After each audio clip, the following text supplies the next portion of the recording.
hello everyone तो आशा কৰিছো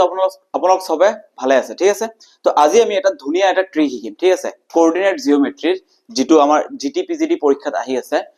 আহিব কাৰণ ক্লাস 10 ৰ সিলেবাস দিয়া হৈছে ক্লাস 10 ৰ সিলেবাসত এনেকা ধৰণৰ প্ৰশ্ন দেখা যায় ঠিক আছে তো এনেকা ধৰণৰ প্ৰশ্ন আমি কি কৰিম 1 সেকেন্ডৰ ভিতৰত উত্তৰ উলিয়াব লাগে ঠিক আছে এটো সব আপোনালোকে কি কৈছে যে এনেকা ধৰণৰ প্ৰশ্ন কেনেকৈ উলিয়াব লাগে 1 সেকেন্ডৰ ভিতৰত উত্তৰ উলিয়াব আপুনি চাব ইয়াতে কি কৈছে find the ratio in which the line segment joining a1 1 minus 5 আৰু b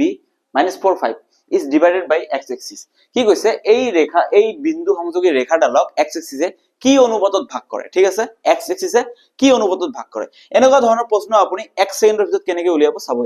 ইয়াতে জাস্ট আপুনি এটা বস্তু কৰিব a কিমান আছে ইয়াতে চাব a কিমান আছে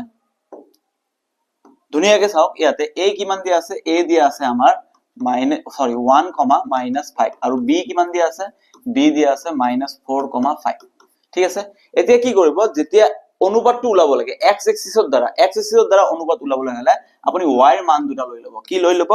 y ৰ মান দুটা লৈ লব ঠিক আছে y ৰ মান কিমান আছে -5:5 ঠিক আছে কিন্তু অনুপাতটো মাইনাসত নাহিব সেই কাৰণে আমি কি কৰিম মাইনাস থকাটোক আমি প্লাস বনাই দিম তার মানে ইয়াতে কি হবে 5:5 এতে 5:5 মানে 5ক একেৰে কাটি দিম 5ক একেৰে কাটি দিম 5 * 5 5 * 5 তেনেহলে আমাৰ অনুপাতটো কি থাকিল 1:1 তেনেহলে এটো কি অনুপাতত কাটিব 1:1 কিমান ধুনিয়া ইজি 1 সেকেন্ড সময় লাগিছে দ্বিতীয় প্ৰশ্ন আমি চাও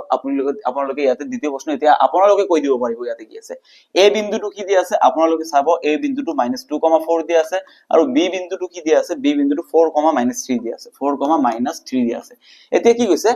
x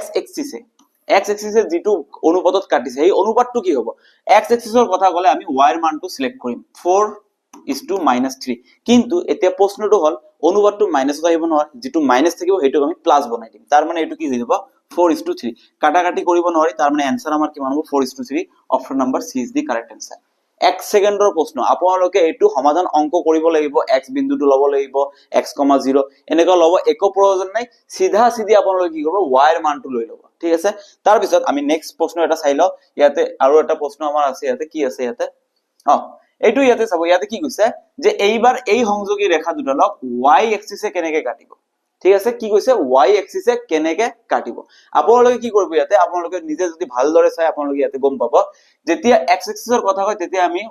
ইয়াতে a বিন্দুটো কি দিয়া আছে -2,4 আৰু b বিন্দুটো কি দিয়া আছে 4,-3 ঠিক আছে ইয়াতে যেতিয়া y এক্সিসৰ কথা কব তেতিয়া আমি x ৰ মান লব লাগিব x ৰ মান কিমান আছে -2:y আৰু ইয়াতে x ৰ মান কিমান আছে 4 ঠিক আছে কিন্তু মাইনাস থাকিলে আমি এটো কি কৰিব লাগে আমি এটো প্লাস কৰি দিব লাগে তাৰ মানে ইয়াতে কি হৈ যাব 2:4 -2 আমি প্লাস কৰি দিলো এতিয়া 2 এৰে 2ক কাটিলে 1 আৰু 2 এৰে 4ক কাটিলে 2 তাৰ মানে আমাৰ উত্তৰটো কি হৈ যাব 1:2 1:2 কত আছে option number B is the correct 1:2 এনেকা ধৰণৰ সৰু সৰু ট্ৰিক আপোনালোকে পৰীক্ষাত যদি এনেকা ধৰণৰ প্ৰশ্ন আহে জাস্ট মাত্ৰ 1 সেকেন্ডৰ ভিতৰত আপোনালোকে উত্তৰটো উলিয়াই দিব পাৰিব আশা কৰিছো আপোনালোকে বুজি পাইছে ভিডিওটো ভাল লাগিলে চেনেলটো সাবস্ক্ৰাইব কৰিব লগতে শেয়াৰ কৰিব আপোনালোকৰ নিজৰ সহপাঠীৰ লগত আৰু ভিডিওটো লাইক কৰি দিব যদি কিবা টপিকত আপোনালোকৰ ভিডিও লাগে তেনেহলে কমেন্ট বক্সটো ওপেন কৰি তাতে কমেন্টত লিখি দিব ঠিক আছে আজিৰ কাৰণে এইখিনি ধন্যবাদ